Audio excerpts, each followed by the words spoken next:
Hi, I'm Tim. Welcome to Watchbox, and thanks for logging on. If you love this watch, email me, tmosso@thewatchbox.com. It's in the description below.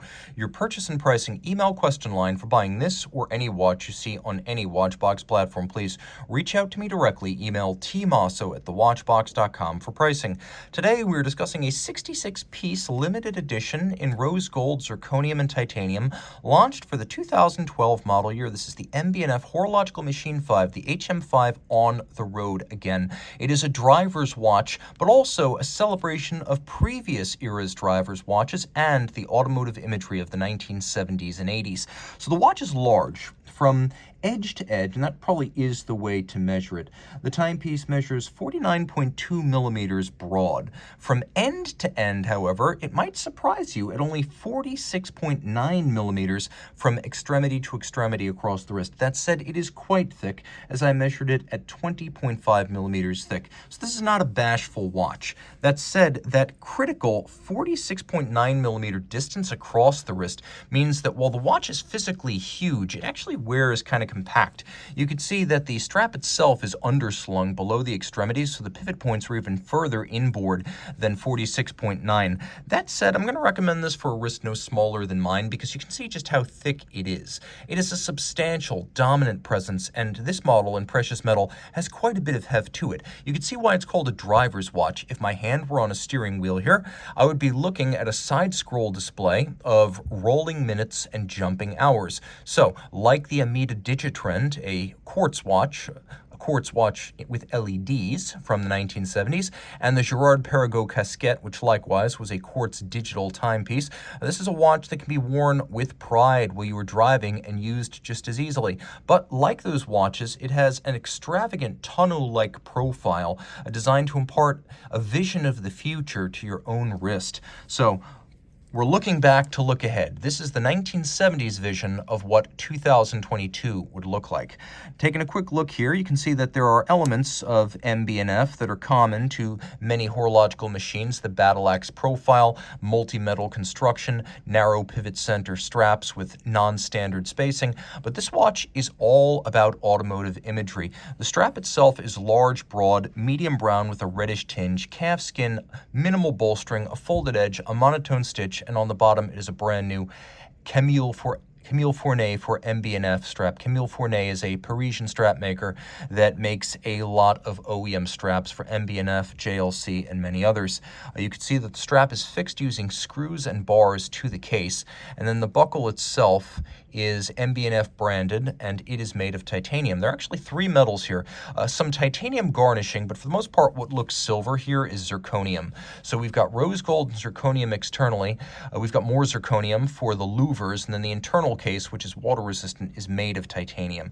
Now you can see on the reverse side, if we imagine this as the tumble home rear of an Alfa Romeo Caribou concept car or a Lamborghini Miura, we have the louvers, and then we have the tapering tail of the vehicle, and what appear to be exhaust ports here are actually drains. In case water gets in underneath the louvers, you have the ability to drain out the case. So that's what they're for. They are designed to look like the exhausts of an automobile. And as you can see, we have here a crown that is rife with automotive imagery. It could be a lug nut, it could be a center lock hub, it could be an automotive wheel, it could be any number of things, it could be an exhaust stack, but it's there to play with the imagination, just as is the shape. You can see we have satin, we have polished accents.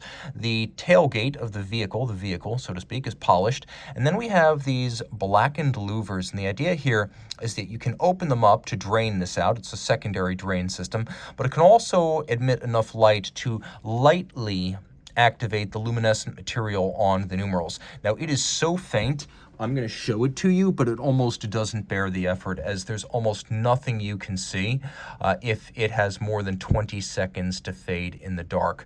You can charge it up with exposure to light, but again, I would recommend you reference this one during the day and maybe get the reissue of the Girard-Perregaux casquette that just came out, which actually features luminescent LEDs. There's room for both in your collection. Now, of course, it is a complication on a base movement, and in this case, the complication is by the elite of horology. This was designed by Jean-Francois Moujon of Chronode, and you can see it as a scrolling minute display with a true jumping hour. The way this is achieved is you actually have flush, horizontally located wheels. They turn in this plane, and then you have a sort of optical bend that sets them upright and allows you to read in this side scroll fashion.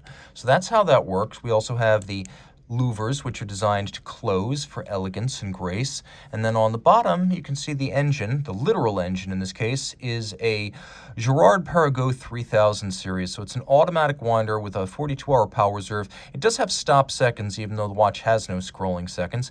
It beats away at 4 hertz, pivots on 30 joules. It is beautifully finished. As you can see, in particular, the beveling of the bridges is attractive.